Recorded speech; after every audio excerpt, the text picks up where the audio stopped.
Hello guys welcome to my another fresh new blog myself Raj I am from Agartala Tripura. तो এখন চলে এসেছি উত্তম চক্রবর্তী স্টুডিওতে।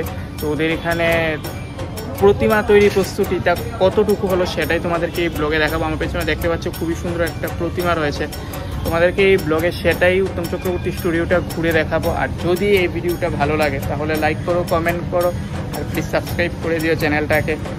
আর এখন বেশি বকবক না করে লেটস গো। তো এই হচ্ছে আমাদের উত্তম চক্রবর্তী স্টুডিও। এখানে অলরেডি দেখতে পাচ্ছি এখানে অনেকগুলো ঠাকুর রয়েছে যেগুলোকে ঢেকে রেখেছে। এছাড়া সামনে তোমাদেরকে খুবই সুন্দর একটা বাসন্তী ঠাকুর দেখাবো, যেটা পুরোপুরি কমপ্লিট হয়ে গেছে।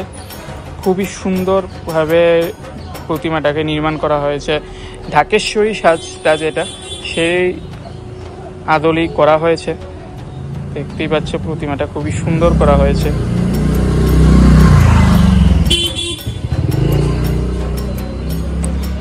তাছাড়াও এখান দিয়ে আরও একটা প্রতিমা রয়েছে। এখানে দেখতে পাচ্ছ আরও একটা প্রতিমা রয়েছে যেটা ঢেকে রেখেছে কিন্তু কমপ্লিট হয়ে গেছে। এখানে আরও কিছু রয়েছে যেগুলোতে কালারের কাজ বাকি। এবার তোমাদেরকে স্টুডিওর ভেতরে নিয়ে গিয়ে স্টুডিওতে কী কী রয়েছে সেগুলো দেখাই। এখানে দেখতে পাচ্ছ আরও একটা ঢাকেশ্বরী দুর্গা প্রতিমা রয়েছে, বা বাসন্তী প্রতিমা যেটাই বল। দুর্গা বাসন্তী সবই এক, শুধু সময়ের অপেক্ষা। তো এটাকে ওইটা ছিল যেরকম এক চালার, এটা আলাদা আলাদা করে বানানো হয়েছে।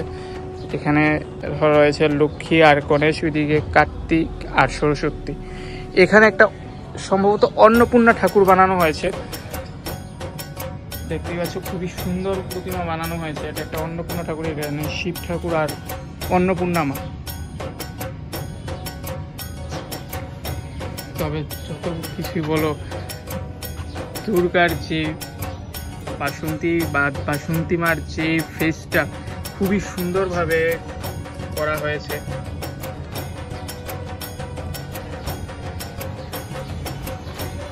তাছাড়াও এখানে কিছু কালী প্রতিমা বানানো হয়েছে যেগুলোর কালারিংয়ের কাজ রয়েছে। তোমাদেরকে আরও কিছু দেখাই। এখান দিয়ে যা দেখতে পাচ্ছ সবগুলি বাসন্তী ঠাকুর, এগুলোকে ঢেকে রেখেছে।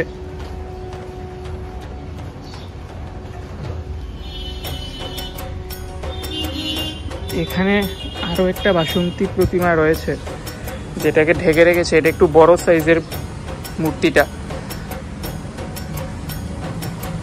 তাছাড়া এখানে আরও একটা রয়েছে যেগুলোতে আর একটু কাজ রয়েছে বাকি।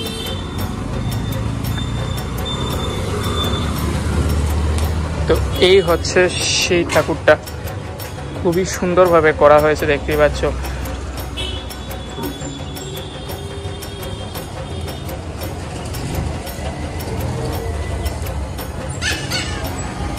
তো উত্তম চক্রবর্তীর স্টুডিওতে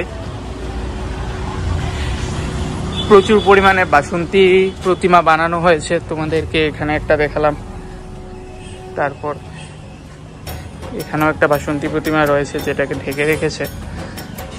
তাছাড়া এখান দিয়ে দেখতে পাচ্ছ এখানে গণেশটাকে জাস্ট একটু দেখা যাচ্ছে, এটাও একটা বাসন্তী প্রতিমা ঢেকে রেখেছে। এখান দিয়ে রয়েছে ছোট সাইজের যেগুলো বাড়ি ঘরে পুজো হয় এগুলো। আর এখানে তো প্রতিমাটা কি বলবো, জাস্ট মনোমুগ্ধকর একটা প্রতিমা বানানো হয়েছে। আমার এখানে সব থেকে বেস্ট প্রতিমা এটাই লেগেছে। তাছাড়াও এখানে রয়েছে প্রতিমা ঢেকে রেখেছে।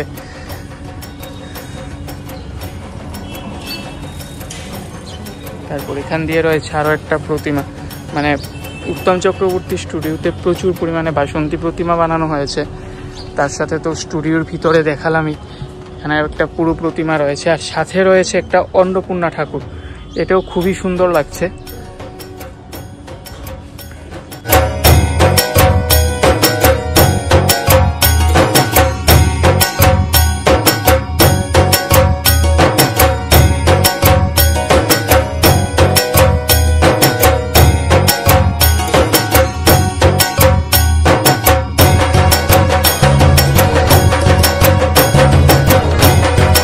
এখন উত্তম চক্রবর্তী স্টুডিওটা ঘুরিয়ে দেখালাম।